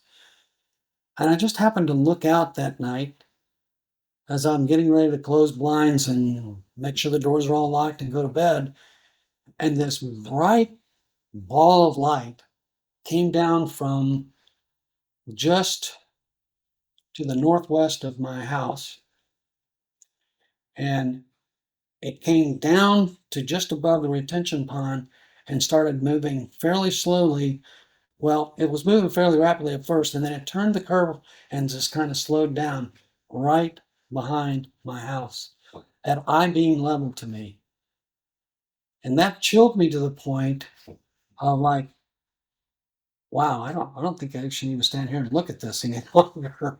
And it was something about it that said, this is not normal, and I'd never seen an orb before.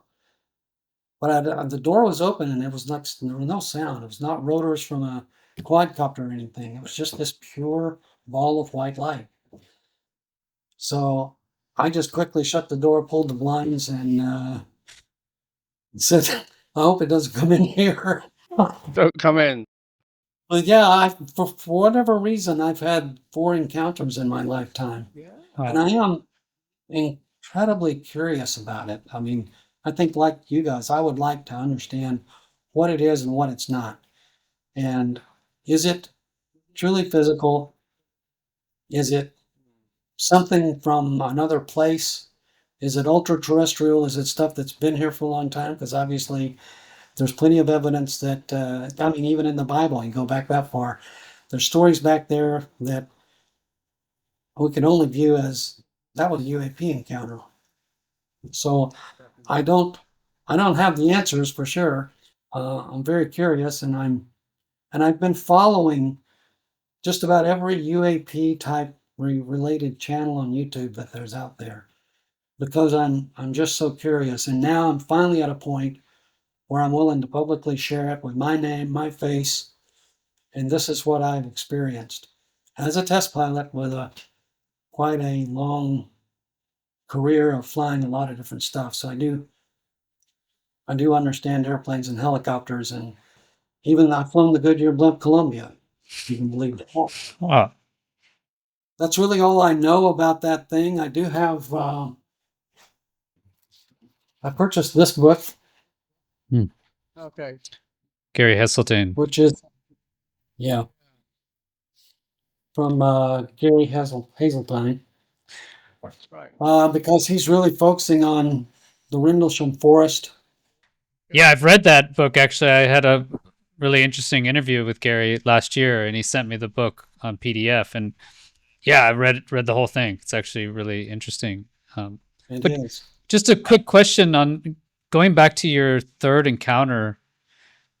Do you remember what the craft looked like or how far away it was? Did you get any good impressions of its shape and description? I didn't. I didn't because as soon as it turned off the beam that was on me, that first what I'll call a plasma ball enveloped whatever it was. That plasma ball wasn't there while it was sending the beam down on me. And the beam was like not next to me, not over there somewhere where I saw it. It was on me directly, which was kind of freaky. And it obviously was watching me. It was very aware of me. And when I looked up and consciously recognized where it was coming from and realized that's a UAP, that's when the beam went off and the first plasma ball happened. And it's like it staged up. I would call it like a 3 quantum levels of energy. The first one was, so big, then it more than doubled in size, and then it quadrupled in size, this huge plasma energy ball, and then it just went. And it didn't like slowly accelerate. The whole thing, the plasma ball basically was no longer visible as I started to detect the first movement. So whether it just kind of winked out and my perception was that it started a little bit headed west before it disappeared, I cannot really discern.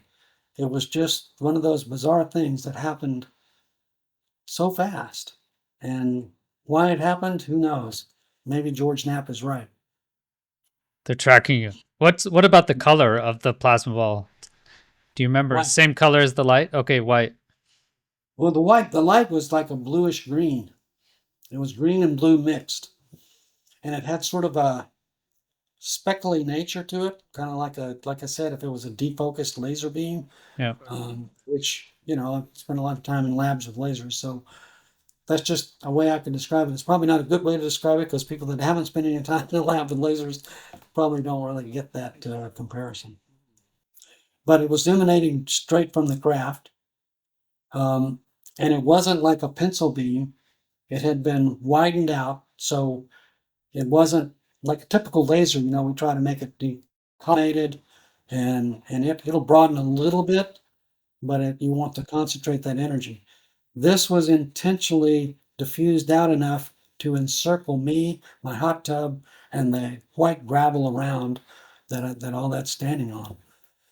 And it was unusual. I mean, if the craft back in 1980 had put a beam on me like that, would probably freak me out because I wouldn't have been ready ontologically for that to occur. But after 2 encounters, I'm not afraid of it. I'm just like totally curious. It was like, and my wife was so disappointed that she went in early because I said, "You're not going to believe what just happened." I did tell her about that. But yeah, it's a bizarre phenomenon, and I know not everybody gets to have an actual encounter, and so I think that's why it's important to join the community of people that are coming forward and sharing it, because I think if it's the fact that we're not alone, even if it's ultra terrestrial, as they would say, maybe it's under the oceans, maybe it's in the underground, maybe it's just out there in orbit somewhere hanging around, who knows? But whatever it is, it clearly is technologically, it's using science that we haven't figured out yet, or at least I don't know what it is. I'm very, I believe in plasma cosmology rather than the Big Bang cosmology. I was taught Big Bang, I was taught Newton's, I've studied the special and general relativity from Newton, and while the math is complex, I believe personally that Newton made one big glaring mistake, and that is he didn't believe there was any other force out in space besides gravity. And he limited his thought experiment to that because he didn't think there was any way, which is strange because his special relativity, I think he recognizes starlight is a wave. What's it waving through? And because of a poorly crafted experiment, when back in the late 1800s, they believed in the concept of the ether. Michelson Morley. Yeah. Yeah, Michelson Morley. And that experiment was considered it was sort of a fluid and not that it was just plasma in the dark mode, because space is filled with plasma in the dark mode. And in fact, the thing about the James Webb Space Telescope that's so ironic, it was crafted to try to find the beginning of the Big Bang.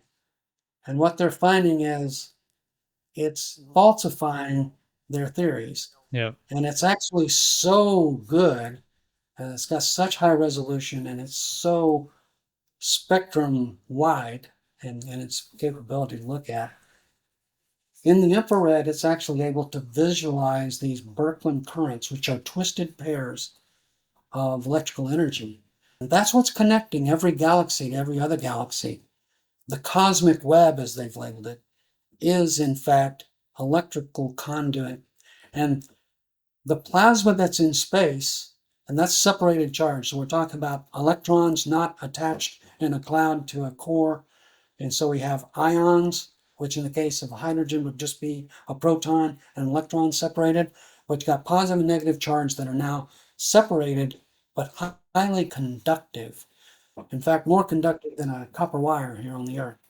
So we are living in a universe that there are scientists that have kind of figured a lot of this out. And there's a group called the Thunderbolts Project, which is focused on the electrical connections in space.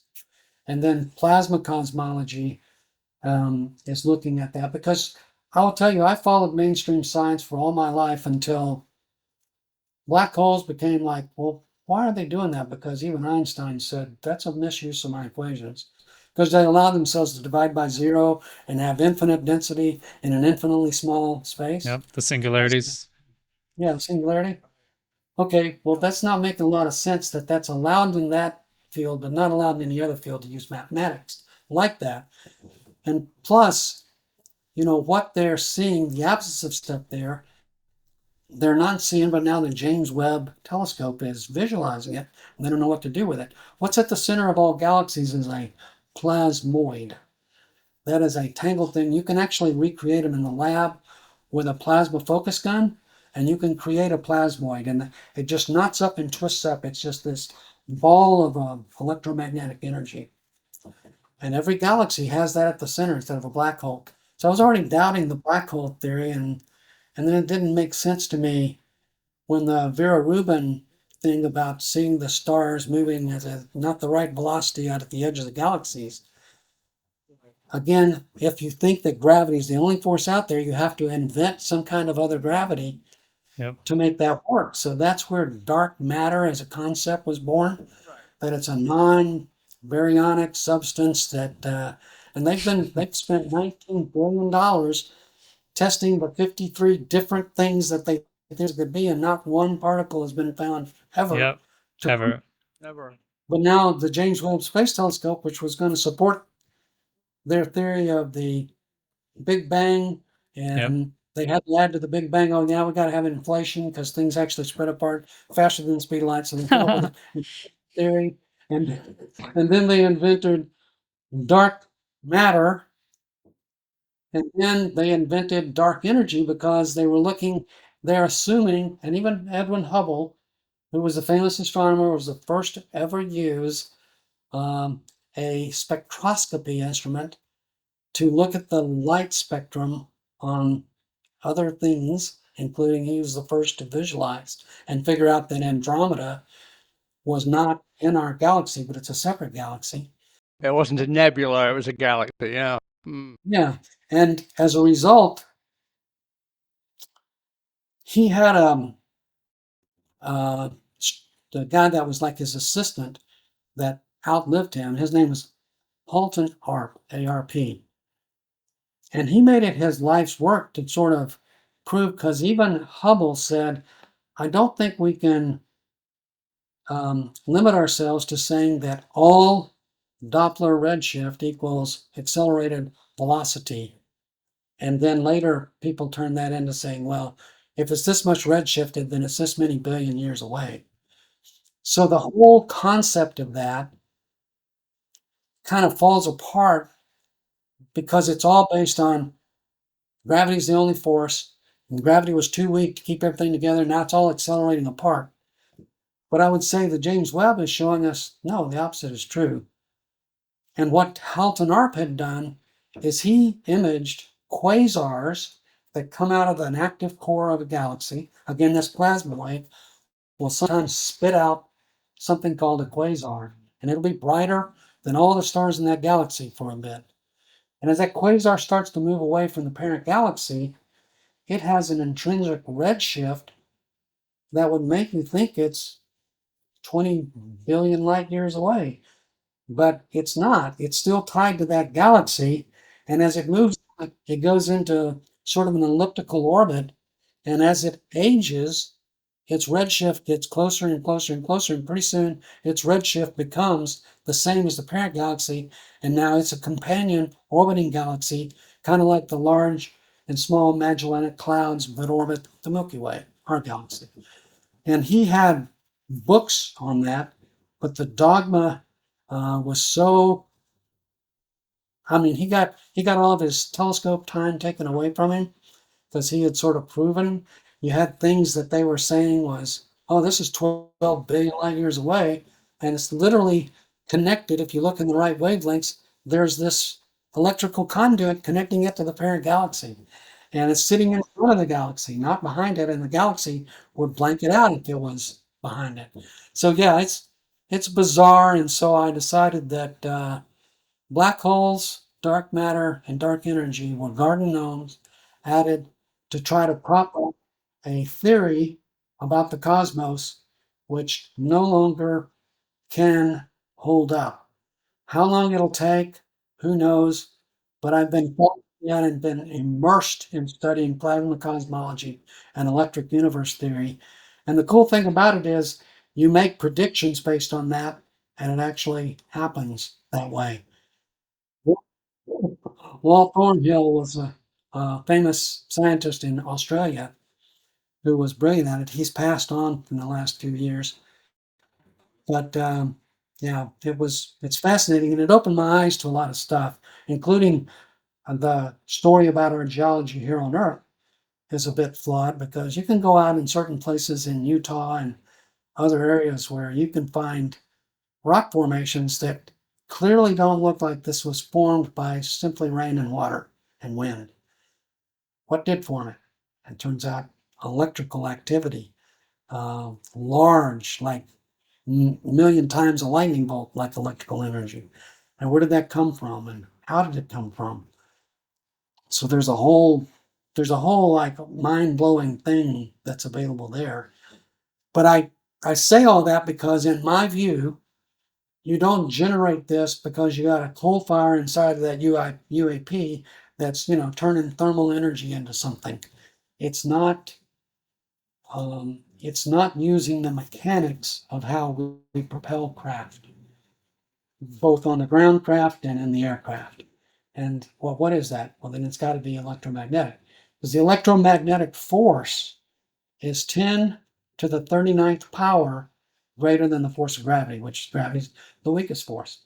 Many scientists, just after the time of James Clerk Maxwell in 1865-ish, when he came up with the equations of electromagnetism, thought that perhaps one day they would realize that gravity is an artifact of the electromagnetic force. And that may be true if these craft are using that as a propulsion mechanism. So, I probably was very bold to sort of throw that out there, but the reason I think about it so much is because of my encounters with these craft and what they do and what they don't do. And so how do you get there? How do you cohere the quantum vacuum, 0 point energy, as an infinite source of energy to power your craft, so you don't need to refuel anywhere? How do you do that? There are a lot of people that have been studying that, how to do that. And there are a lot of theoretical ways, and there are some that have actually had demonstrable success. But have we mastered it? And do we have the ability to build craft at the atomic layered level, like some of these materials that have been analyzed by people, that are experts in this field? And uh, it's a mystery. Oh, Dan, I mean, it's such an honor to have you on the show and to talk to you. I mean, you are such a credible witness. This is what we knew you would be, and what you've said and shared is so open and so fascinating. And both your aeronautical and physics knowledge is outstanding. So thank you so much for today.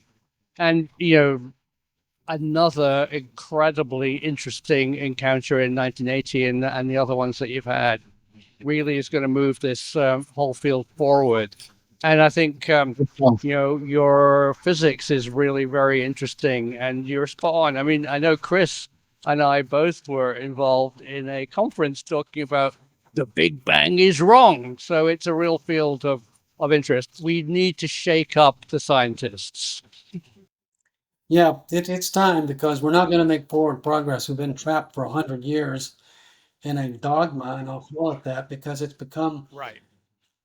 I mean, this goes in historical cycles, right? I mean, we Yeah. can look at science, history of science, and once something gets on, and everybody gets on it, and everybody's teaching it, nobody wants to admit that, well, I've been teaching this wrong for the last 20 years in my college professorship. That's another kind of ontological shock. It's a cultural shock. And people, where the money flows is stay with the science. You cannot get peer-reviewed literature except in the IEEE.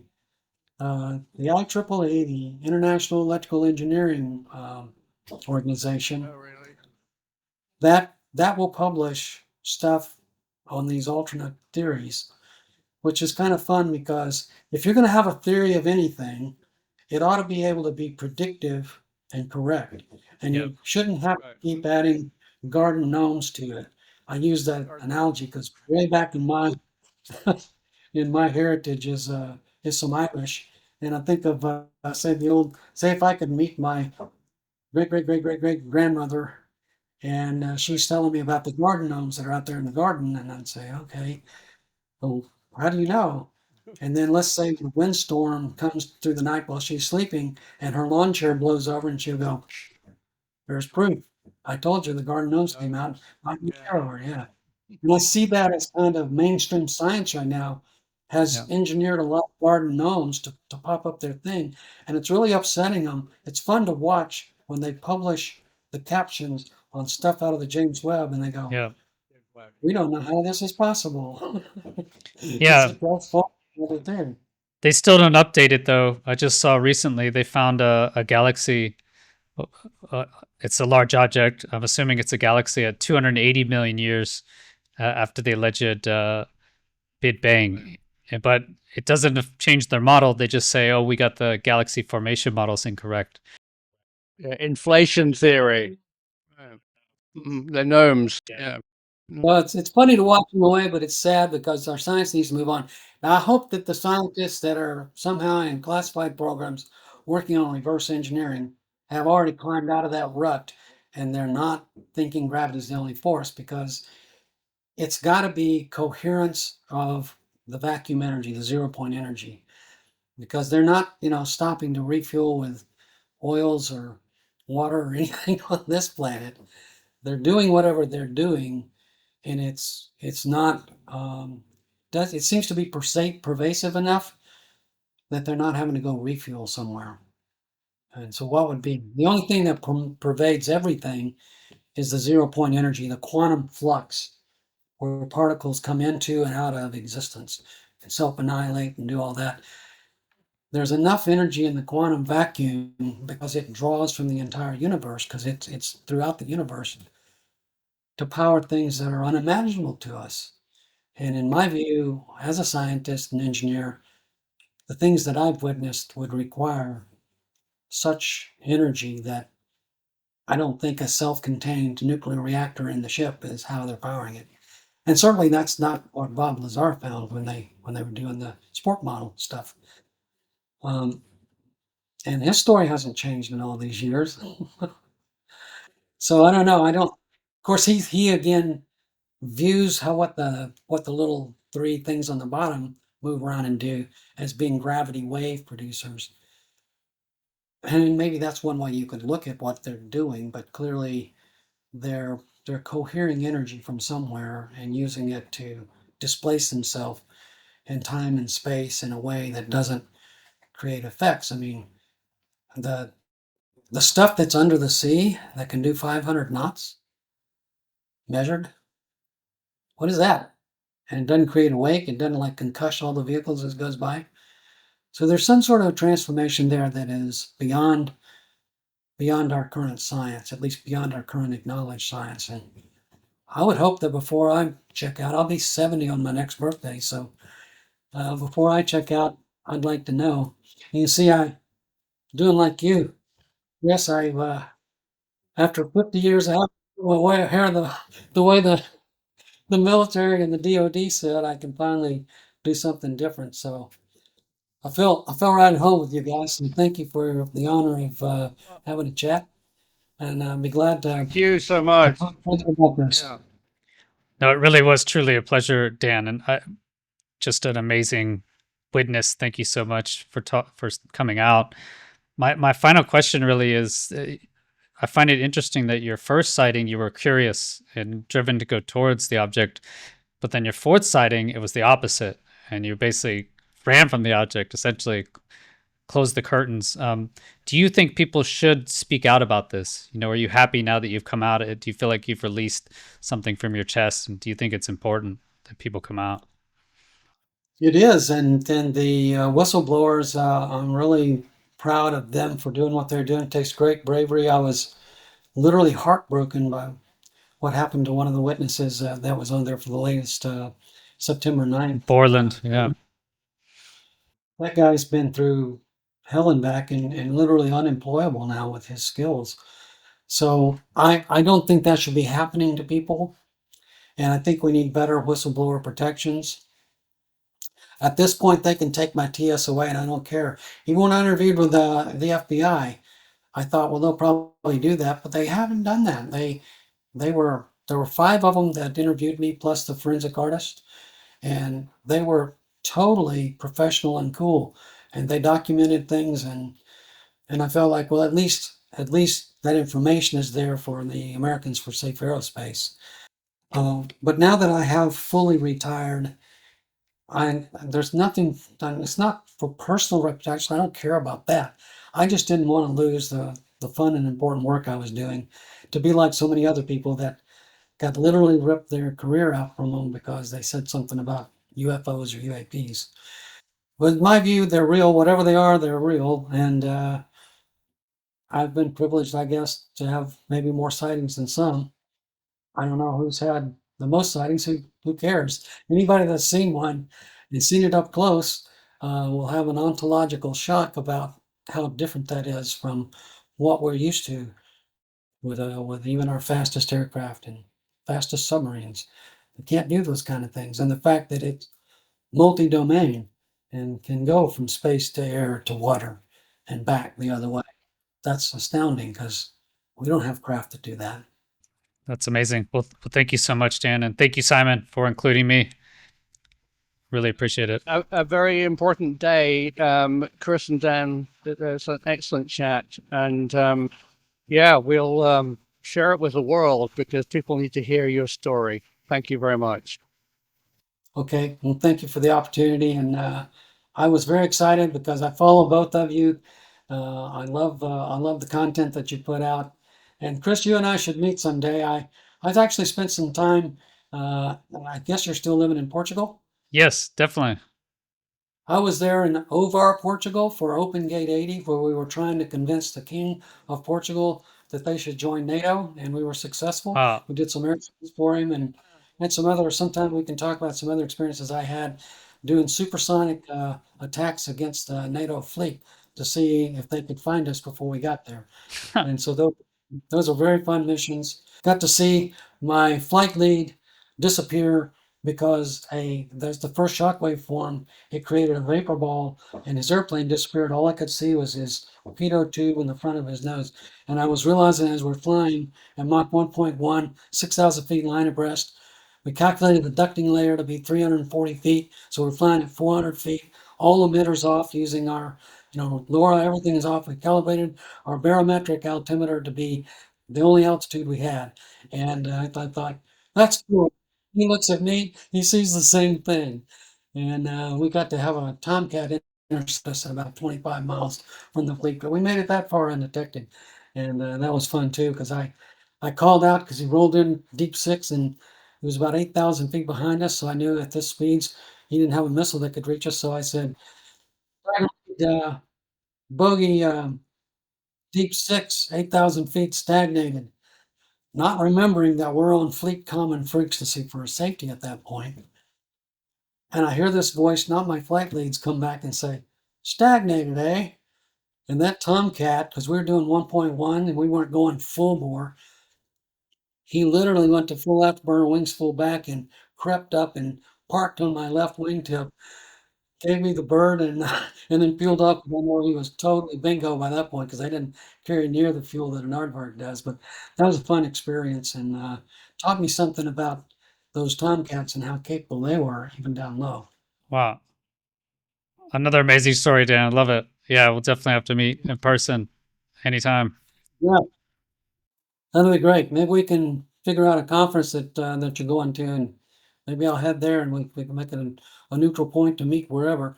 But I've got freedom of travel now because I'm not tied down to really anything, and it was truly my pleasure to be able to share what I've experienced and share a little bit of my background today. So appreciate the time, and I'm very honored to be on your show. That was Dan Isbell, folks, breaking 45 years of silence with a story that is just nuts. I think it hits really hard. It's on the same day as Rendlesham Forest. There was nuclear weapons at Upper Heyford. It was classified at the time. Really coincidental. His aviation stories are also just amazing. Even that last one where he's attacking a ship, pretending to be an attack aircraft or a missile, if you will, cruise missile, which can't even go that fast, and then being caught by a Tomcat, as well as the little details on the radio. That is a huge issue. You know, in the F-16, we can't turn on the battery, at least when I was flying it, for more than 15 minutes, right? Otherwise, it may be too low to do what you need during the start of the engines till you get the generators running off the engines. So amazing little details on that, and really shows why he was chosen as a test pilot and just shows his knowledge. I mean, he's completely credible. He knows what he's looking at. And if he says these craft are anomalous machines of some type, then I don't see how we can doubt him. I'm also honored Professor Simon chose me to share this historic story. Thank you to Simon. Check out his channel, and he has a shorter video just on the UAP Heyford triangle itself. But please hit the like button, consider subscribing, and share this video. It really helps to get this information out there. I think the more credible witnesses that come forward, then the more credible witnesses will come forward. And we need to break through the stigma. I think it's obvious that we are not alone in this universe. We're not alone on this planet. And I think it's about time that we got the truth, or at least closer to it. So thank you for watching. If you want to support the channel further, like all these fine people, you can become a member at YouTube memberships or go to patreon.com/Chris Lehto. Have a great rest of your day. Peace.